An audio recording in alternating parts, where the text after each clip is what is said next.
Jemaat ini kasih Tuhan, sebelum kita membacakan firman Tuhan pada malam hari ini, mari kita berdoa mohon tuntunan Roh Kudus. Kita berdoa.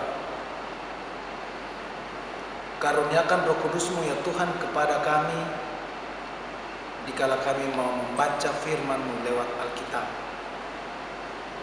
Pimpin kami ya Tuhan agar supaya kami dapat mengerti, dan kiranya firman ini kami dapat pahami untuk kami lakukan dalam kehidupan kami sehari-hari.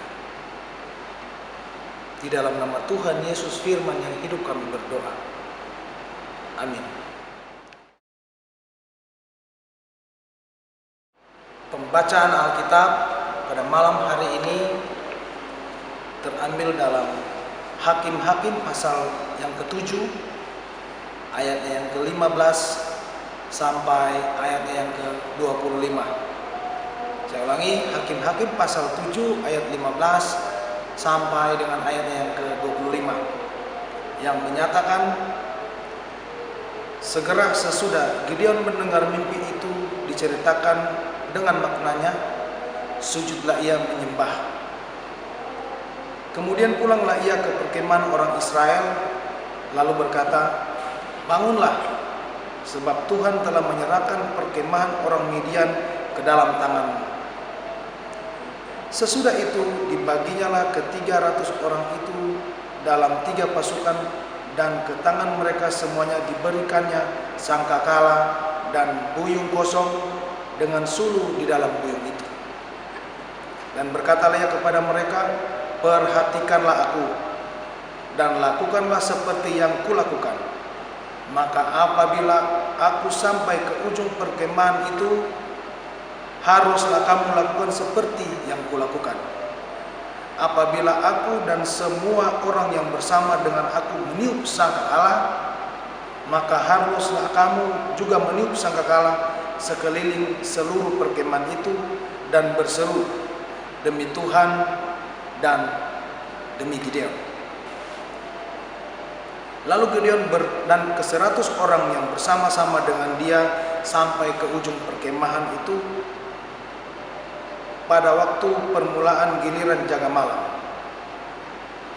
Ketika penjaga-penjaga baru saja ditempatkan, lalu mereka meniup sangkakala sambil memecahkan buyung yang di tangan mereka. Demikianlah ketiga pasukan itu bersama-sama meniup sangkakala dan memecahkan buyung dengan memegang obor di tangan kirinya dan sangkakala di tangan kanannya untuk ditiup serta berseru, pedang demi Tuhan dan demi Gideon. Sementara itu tinggallah mereka berdiri masing-masing di tempatnya sekeliling perkemahan itu, tetapi seluruh tentara musuh menjadi kacau balau, berteriak-teriak dan melarikan diri. Sedang ke-300 orang itu meniup sangkakala, maka di perkemahan itu Tuhan membuat pedang yang seorang diarahkan kepada yang lain, lalu larilah tentara itu sampai ke Betsita, ke arah Zezera, sampai ke pinggir Abel Mehola dekat Tabat. Kemudian dikerahkanlah orang-orang Israel dari suku Naftali dan dari suku Asyer dan dari suku Manasye, lalu mereka mengejar orang Midian itu. Gideon menyuruh juga orang ke seluruh pegunungan Efraim dengan pesan, turunlah menghadapi orang Midian dan dudukilah segala batang air sampai ke Bet-bara dan juga sampai sungai Yordan. Maka semua orang Efraim dikerahkan, lalu mereka menduduki segala batang air sampai ke Bet-bara juga sungai Yordan. Mereka berhasil menawan 2 orang raja Midian, yaitu Oreb dan Zeeb. Oreb dibunuh di gunung batu Oreb, dan Zeeb dibunuh dalam tempat pemerasan anggur Zeeb. Mereka mengejar orang Midian itu, lalu mereka membawa kepada kepala Oreb dan kepala Zeeb kepada Gideon di seberang sungai Yordan. Demikian pembacaan Alkitab yang berbahagia ialah kita semua yang mendengarkan serta melakukannya dalam kehidupan sehari-hari. Haleluya.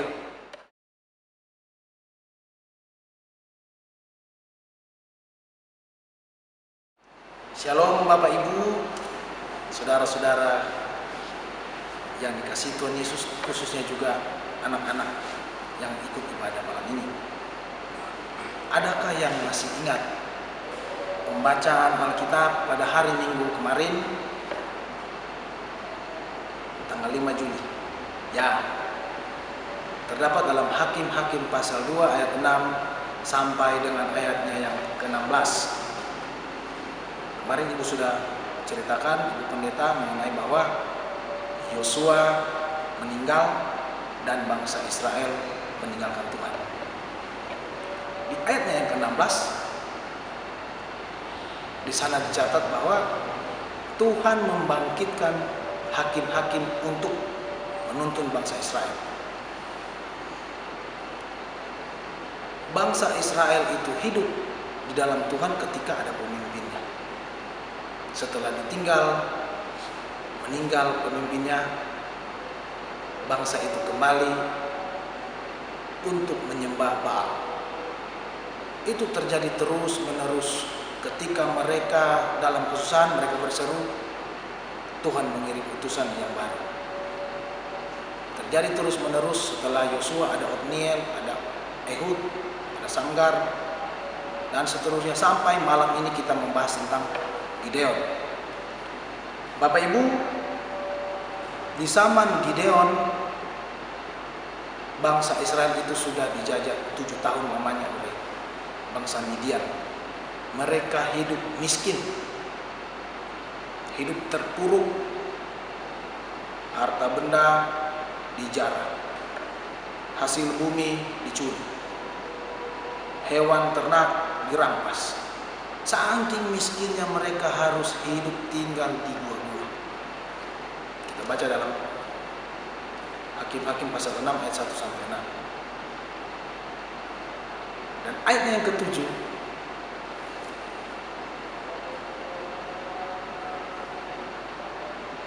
Tuhan berfirman, ayat yang ke-7, Israel itu berseru kepada Tuhan karena perbuatan Midian. Akhirnya dipilihlah Gideon. Bapak Ibu, singkat cerita, setelah terpilihnya Gideon, ada proses pemilihan untuk menyaring seleksi prajurit dalam menyerbu Midian. 300 orang prajurit terseleksi. Mereka yang kuat, pemberani, dan taat. Ulangi, kuat, berani, taat. Mereka terpilih. Karena kemurahan Tuhan, petunjuk Tuhan, 300 orang itu dipilih untuk mendampingi Gideon. Setelah terpilih, mereka menyusun rencana bagaimana untuk menyerbu Midian. Dan pada malam hari, dikisahkan dalam Hakim-Hakim 7 ayat 9, Tuhan berfirman, bangunlah, turunlah menyerbu perkemahan itu, sebab telah kuserahkan itu ke dalam tanganmu. Tetapi jika engkau takut untuk turun menyerbu, turunlah bersama dengan pura bujangmu ke perkemahan itu. Jika dibicarakan atau dikisahkan dalam kehidupan sehari-hari, kurang lebih begini. Gideon sini turun ke bawah, orang Midian ada di lembah di bawah itu, serbu karena mereka itu sudah dalam tangan. Tapi ada tapi, ayat 10 mengatakan, jika engkau takut. Mungkin dalam mendengar firman Tuhan itu, Tuhan bilang ada di bawah, di lembah. Gideon melihat juga, wow, banyak lampu. Dalam artian banyak jumlahnya. Tuhan tahu apa yang ada di hati Gideon.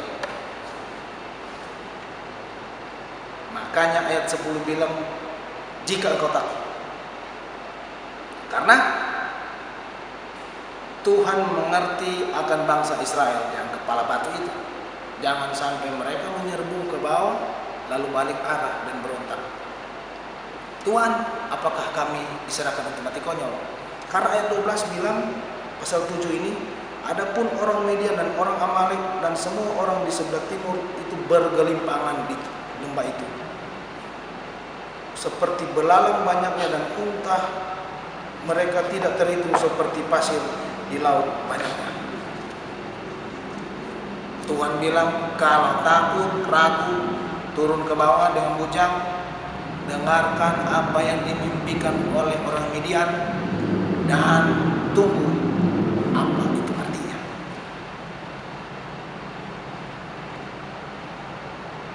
Ayat 14, sebelum pembacaan kita, jawaban dari apa yang dicari Gideon. Arti mimpi itu, ayat 14, lalu temannya menjawab, ini tidak lain dari pedang Gideon bin Yoas orang Israel itu. Allah telah menyerahkan orang Midian dan seluruh perkemahan ini ke dalam tangannya. Wow.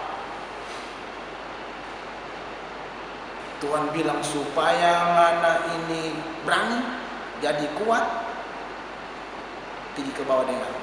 Ini dia jawaban. Ada nama Gideon di dalam jawaban mimpi itu. Apakah Gideon merasa besar kepala saat melihat,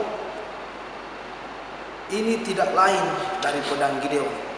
Apakah Gideon langsung perkenalkan, saya Gideon? Tidak. Ataupun dia merasa sombong dan melupakan Tuhan? Tidak. Ayat 15 pembacaan kita mengatakan bahwa setelah mendengar dia sujud menyembah. Dia sadar diri bahwa ini bukan kaleng-kaleng. Ini tugas Tuhan Allah pada Muhammad. Dia sudah menyerahkan, saya sujud menyembah. Setelah mendengar mimpi itu, naik tempat mereka bersembunyi di atas. Dia menyusun strategi, menyediakan semua peralatan, sangkakala, obor, buyung, dan ada yang menarik. Di dalam strategi mereka itu, mereka hanya akan meniup sangkakala secara bersama. Untuk mengalahkan berjuta-juta orang di bawah itu, cuma dengan meniup sangkakala secara bersama-sama. Adakah tentara atau prajuritnya bertanya, Pak, 300 orang serbu yang juta-juta cuma dengan sangkakala? Apa ada juga yang mengatakan bahwa kalau cuma sangkakala, saya hebat, keturunan saya begini-begini, dari dulu zaman nenek moyang saya diajar keturunan saya. Apakah saya yang dulu, kalian yang belakang? Tidak. Bapak ibu mereka tetap taat apa yang diperintahkan oleh Gideon. Mereka tetap taat. Tiup sangkakala bersama-sama 300 orang.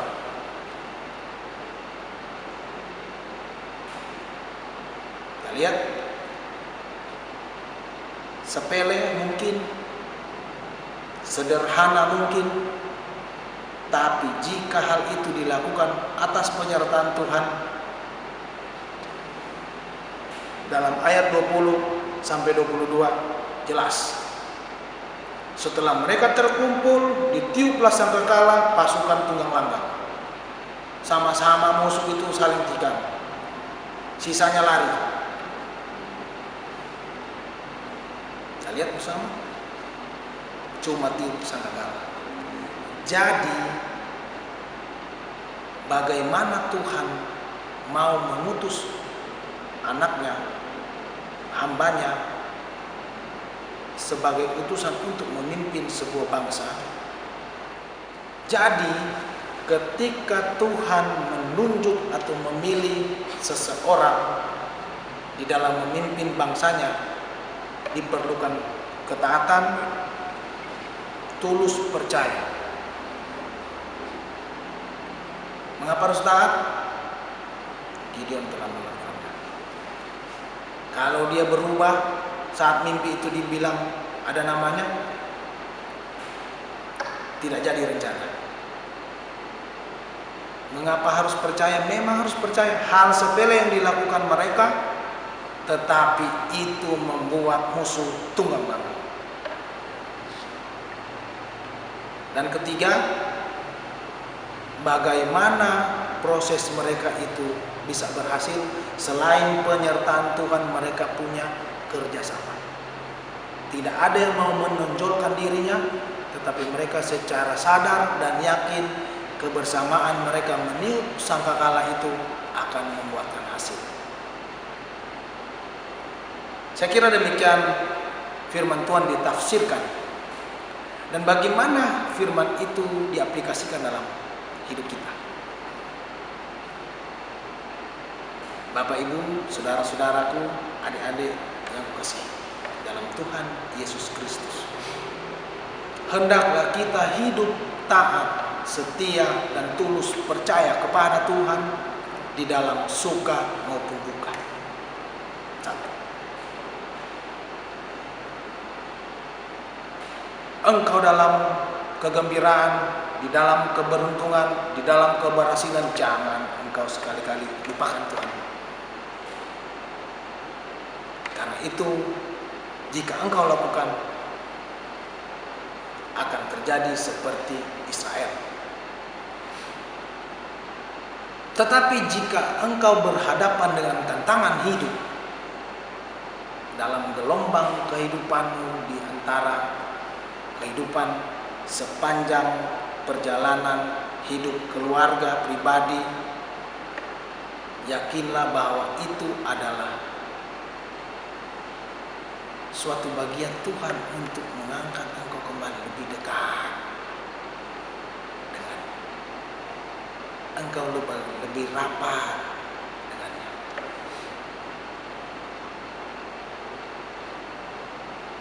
Pelajaran yang berikut dari kisah Gideon.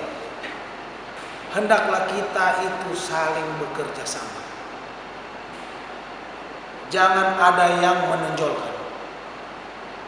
Dengar pemimpinmu karena dia yang diutus Tuhan.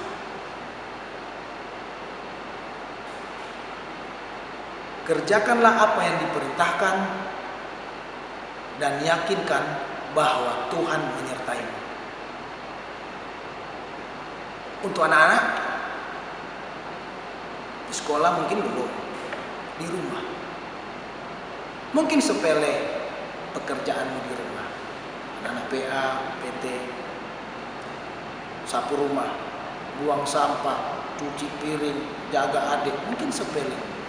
Tetapi jika adik-adik itu lakukan dengan hati yang tulus, Tuhan memberkatimu. Dan di dalam kehidupan pelayanan kita berjemaat, dari Pelkat PA sampai PKLU, mungkin dalam beberapa waktu yang akan datang akan ada pemilihan kepengurusan yang di periode yang baru. Israel memang hilang seorang tokoh, jadi mereka meninggalkan Tuhan. Hilang seorang pemimpin, mereka kembali kepada Baal. Tetapi dalam kehidupan berpelayanan kita, pemimpin pengurus Pelkat itu tetap berkesinambungan ada. Jangan sampai orang lebih soya dari Israel. Israel nggak ada pemimpin, balik ke Baal. Nah, kita ini, saya dan Bapak Ibu saudara-saudara, pemimpinnya tetap ada, setiap waktu tetap bergulir, tapi kita kadang lalai dalam pelayanan. Sama seperti saya juga, masih banyak kekurangan. Tetapi hendaklah kita itu satu, bersama-sama mengangkat syukur dari hati yang paling dalam. Karena bersama-sama mungkin dalam tanda petik kita masih belum bisa sekarang ini secara jasmani. Tetapi hati kita ini diangkat bersama-sama dalam kesamaan seperti Gideon dengan pasukannya, bersama-sama untuk menaikkan syukur bersama-sama meniup sangkakala, bersama-sama menaikkan pujian, bersama-sama melakukan pelayanan dari hati kita yang paling dalam. Walaupun sepele pelayanan kita, walaupun dianggap itu biasa-biasa aja, tetapi kalau kita yakin Tuhan mau menyertai, pasti kita diberkati. Amin.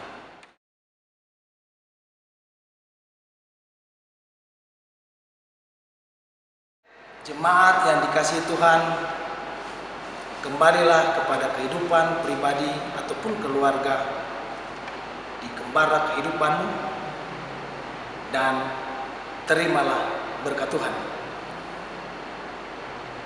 Kasih karunia dari Tuhan Yesus Kristus, pengasihan Allah Bapa, dan persekutuan Roh Kudus kiranya menyertai kita sekalian dari sekarang sampai selama-lamanya. Amin.